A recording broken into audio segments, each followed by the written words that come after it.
You never really know your children until you hand them a gift that costs you pieces of your soul. I spent 4 years turning a dilapidated barn into a sanctuary for my son, only to realize I was building a monument to a boy who no longer existed. My name is Martha. I am 64 years old, a widow for 7 years, and a retired interior designer.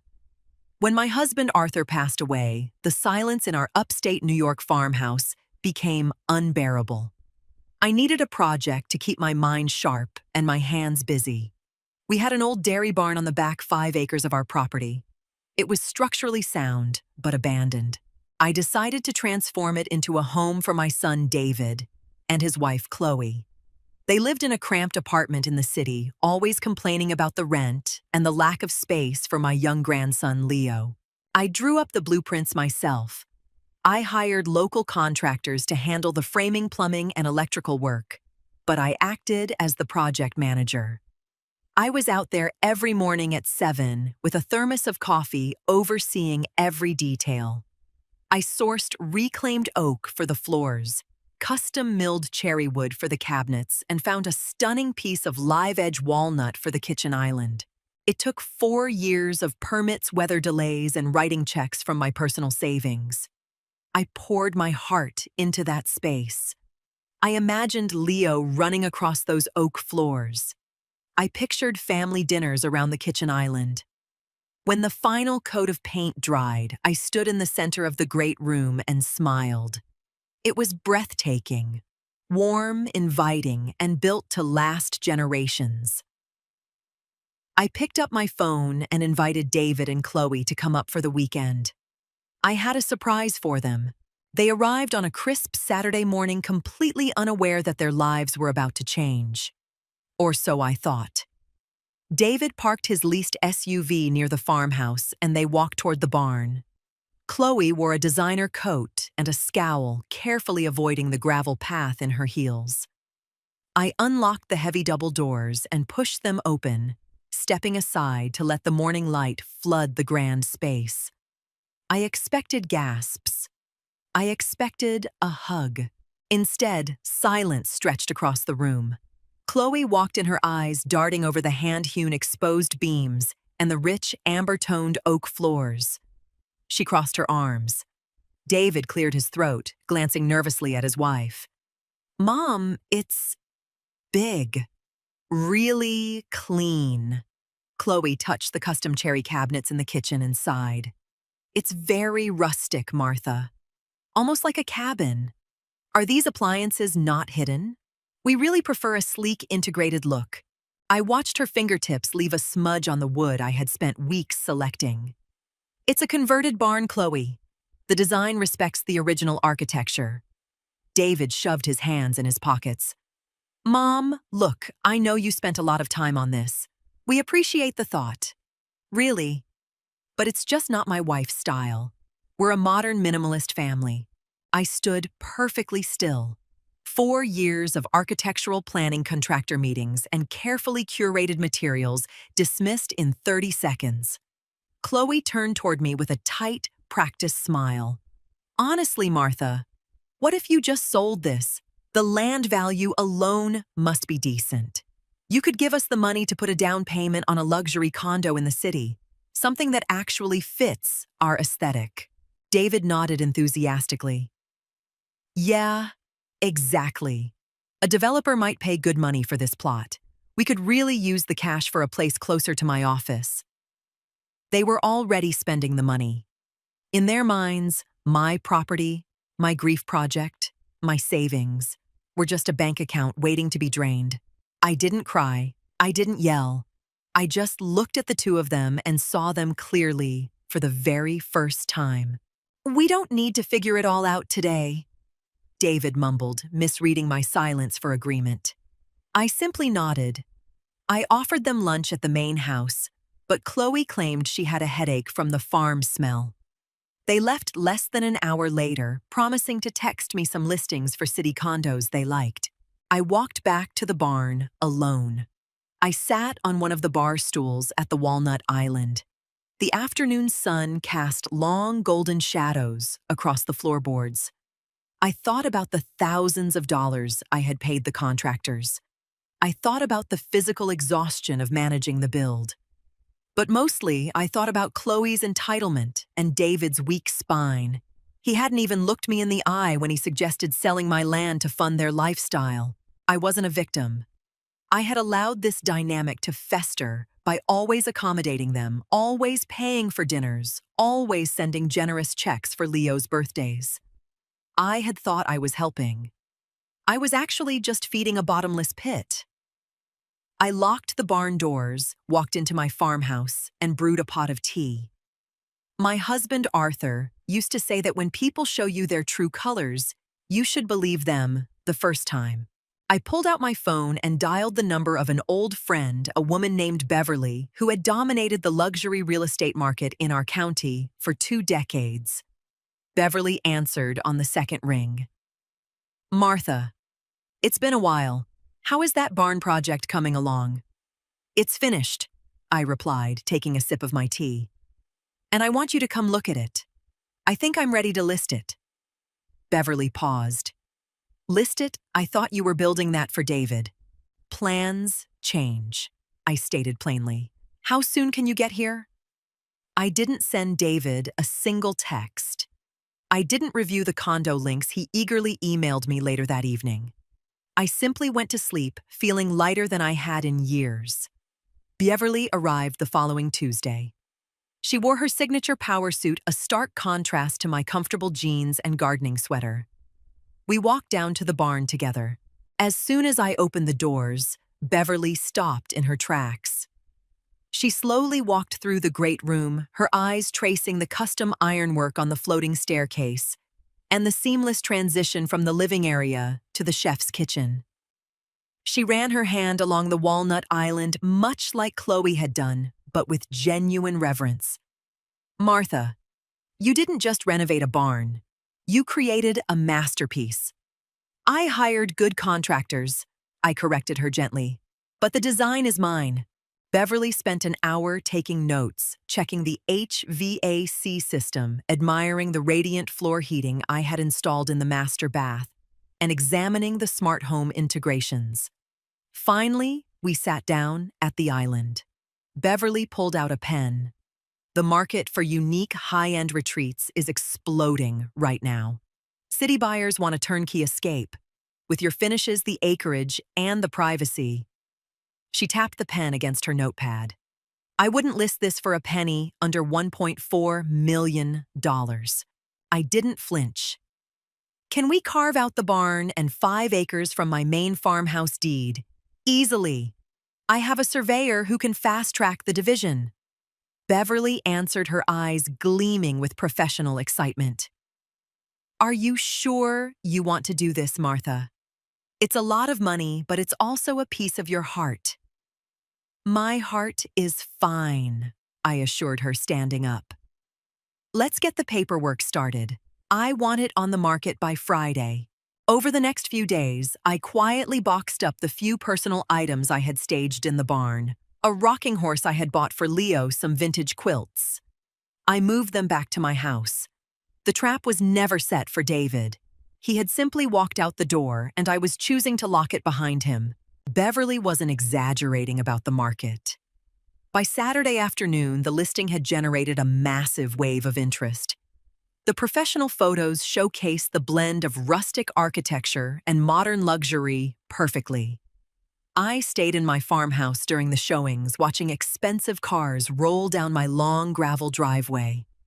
I sipped my morning coffee from my porch, observing couples in designer clothes exploring the property. On Wednesday, Beverly called me practically breathless. "Martha, we have 3 offers. 2 are slightly under asking, but the third is from a boutique hospitality group. They specialize in high-end corporate retreats. They offered the full $1.4 million, all cash, a 30-day close." I smiled at the phone. "Accept it." They want to buy some of the staged furniture too, especially that walnut island and the cherry cabinets, obviously. "It all stays," I confirmed. "The house deserves people who appreciate the craftsmanship." Meanwhile, David was still texting me links to minimalist condos in the city. Mom, did you check out the penthouse unit I sent? We really need to move on this before the developer finds another buyer for the barn plot. I read the message and simply turned my phone on silent. I wasn't going to engage in a back-and-forth argument. Explaining my actions to someone who didn't respect me was a waste of breath. I met with the surveyor, signed the subdivision papers, and finalized the contract with the hospitality group. The process was smooth, professional, and entirely under my control. My name was the only one on the original deed. I answered to no one. As the closing date approached, I felt a profound sense of peace. I had turned my grief into something beautiful, and now I was turning that beauty into freedom. I just wondered how long it would take for my son to check the public real estate listings. The closing took place on a rainy Thursday morning at the title company's office downtown. It took less than an hour. I signed my name a dozen times, handed over the heavy iron keys to the hospitality group's representative, and walked out. By noon, the funds were wired into my account. $1.4 million. I drove straight to my local bank branch. I sat down with my financial advisor, a sensible man named Greg, who had managed Arthur's retirement accounts. I didn't want the money sitting idle, and I certainly didn't want it accessible.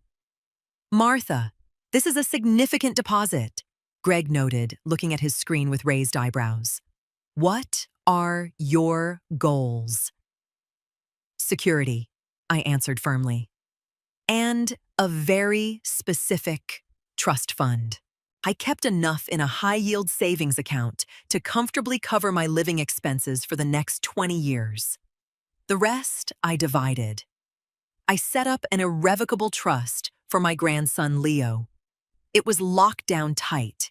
He couldn't access it until he turned 25, and it could only be used for education or buying his first home. Most importantly, neither David nor Chloe had any administrative power over it. The remaining bulk of the money went into conservative index funds. I drove back to my farmhouse. The barn was officially no longer mine. The new owners were already moving in some additional furniture for their first corporate guests. I watched the delivery trucks from my kitchen window. I felt no regret. I opened my laptop and logged into my family cell phone plan. David and Chloe had been on my account for 5 years. I clicked Remove Lines, effectively cutting off their service at the end of the billing cycle.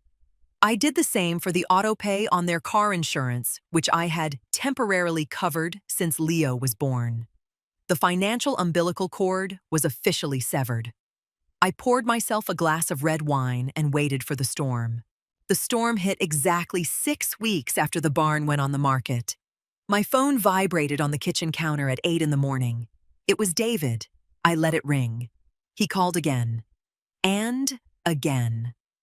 Finally, on the 4th try, I swiped to answer. "Hello, David," I greeted him calmly. "Did you sell the barn?" he shouted. The panic in his voice was palpable. "A guy from my office was looking for weekend rentals and showed me a listing. The barn is an executive retreat. Did you sell it?" "Yes, I did," I replied, wiping down the counter. "How much?" he demanded, his voice cracking. $1.4 million. It closed a few weeks ago." Silence hung heavy on the line. I could hear Chloe in the background, her voice shrill and frantic, asking what was going on. David muttered something to her before returning to me. "Mom, how could you do that? We were going to use that money for our condo. You stole our future." "I sold my property, David. You told me it wasn't Chloe's style. That land was family inheritance." He exploded. "You had no right. Chloe has already been talking to real estate agents here. We are going to sue you, Mom. I mean it. I'll get a lawyer and sue you for my half of the estate." I didn't raise my voice. I didn't tremble. I simply leaned against the counter. David listened to me very carefully. I instructed my tone ice cold. Your father left everything to me. My name is the only name on the deed. You have zero legal claim to my assets while I am breathing. If you want to waste your money on a lawyer to tell you the same thing, go ahead. But do not ever threaten me again." Before he could stammer a reply, I ended the call. My hands weren't shaking. I felt nothing but absolute clarity. 2 hours later, the text messages started pouring in. They weren't from David. They were from Chloe. "Martha, I can't believe you would do this to your own family. We are struggling here. Leo needs his own room. How can you be so selfish? David is devastated. You manipulated us into rejecting the barn just so you could cash out. If you don't wire us at least half of that money by Friday, you will never see your grandson again." I read the messages and chuckled softly. The manipulation tactics were so transparent it was almost insulting. She thought the threat of withholding Leo would break me. Years ago, it might have. But I had already made my peace. I didn't type out a long defense. I didn't try to explain the 4 years of hard work or the disrespect they showed me standing in the middle of it. Instead, I replied with a single message. "Your phone service and car insurance autopay will end on the 30th. Please make alternative arrangements. Kiss Leo for me." Then I blocked her number. I blocked David's number too. I didn't do it out of malice. I did it because I refused to allow their toxicity into my home anymore. I was 64 years old. I had spent my life raising a son, burying a husband, and trying to keep everyone happy. It was time to maintain my own peace. I walked into the living room, picked up my gardening gloves, and went outside. The autumn air was crisp. I spent the afternoon pruning the rose bushes Arthur had planted decades ago. For the first time in years, I didn't feel the weight of my son's expectations resting on my shoulders. I was just Martha. And that was enough. Months passed. The transition from autumn to winter was quiet and beautiful.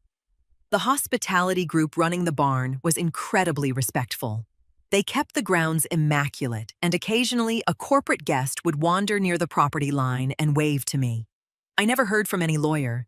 David's threat of a lawsuit evaporated the moment he realized I wasn't bluffing, and probably after a free consultation, confirmed he had absolutely no case. Around Christmas, a handwritten card arrived in my mailbox. The handwriting belonged to David. I opened it at the kitchen table. It was short. He admitted he was struggling with the new bills since I cut off the phone and insurance. He asked if we could talk. He didn't apologize for his behavior, nor did he mention Chloe's threats. It was just a weak attempt to reopen the Bank of Mom. I didn't reply to the letter.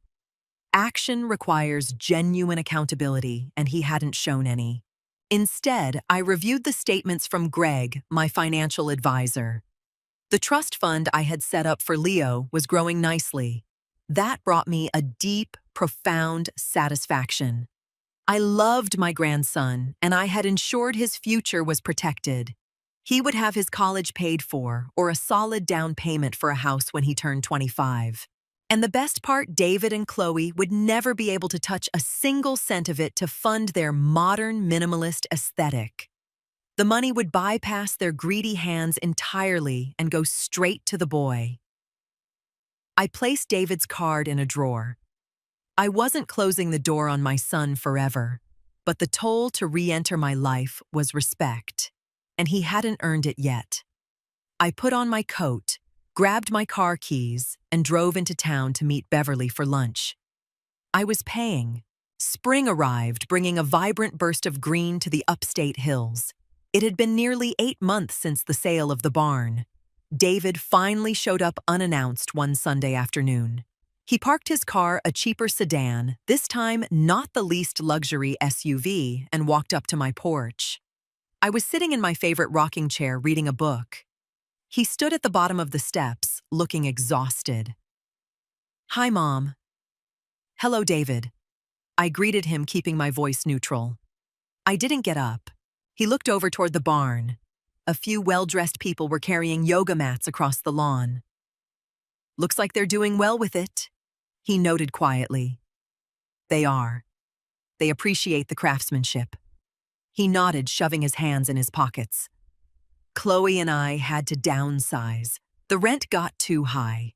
We moved further out into the suburbs. That sounds like a sensible financial decision, I replied calmly. He looked at me, searching for the mother who used to instantly offer her checkbook whenever he mentioned a struggle. He didn't find her. He found a woman with clear boundaries. I miss you, Mom. He admitted, his voice breaking slightly. I miss the boy I raised too, I answered. But as adults, we have to respect each other. You and your wife disrespected my home, my work, and my boundaries. Until that changes, this is how it has to be. He didn't argue. For the first time, he just accepted it. He asked if he could bring Leo over next weekend for an hour. I would like that, I agreed. Just Leo, and just you. He nodded, turned around, and drove away. I leaned back in my rocking chair and watched the sunset paint the sky in strokes of purple and gold. I didn't have the barn anymore, but I had something far more valuable. I had my peace, my dignity, and the rest of my life entirely under my own control. If there is one thing this entire experience taught me, it is that you cannot buy respect, and you shouldn't have to. For years, I thought that loving my family meant constantly smoothing out their paths and sacrificing my own comfort to fund their expectations. But true love doesn't require you to set yourself on fire just to keep someone else warm. Sometimes the most empowering thing you can do, both for yourself and for your grown children, is to step back and let them face the reality of their own choices. Your hard work, your peace of mind, and your boundaries have value. Don't ever let anyone convince you that your worth is measured only by what you can give them financially. You are allowed to protect your own peace. If this story resonated with you, or if you've ever had to draw a difficult but necessary line to protect your own well-being, I would love to hear your thoughts in the comments below. Hit that subscribe button and turn on notifications to join our community. We share real, grounded stories about navigating complex family dynamics, finding your inner strength, and learning to rebuild life on your own terms. Thank you for watching, and I'll see you in the next video.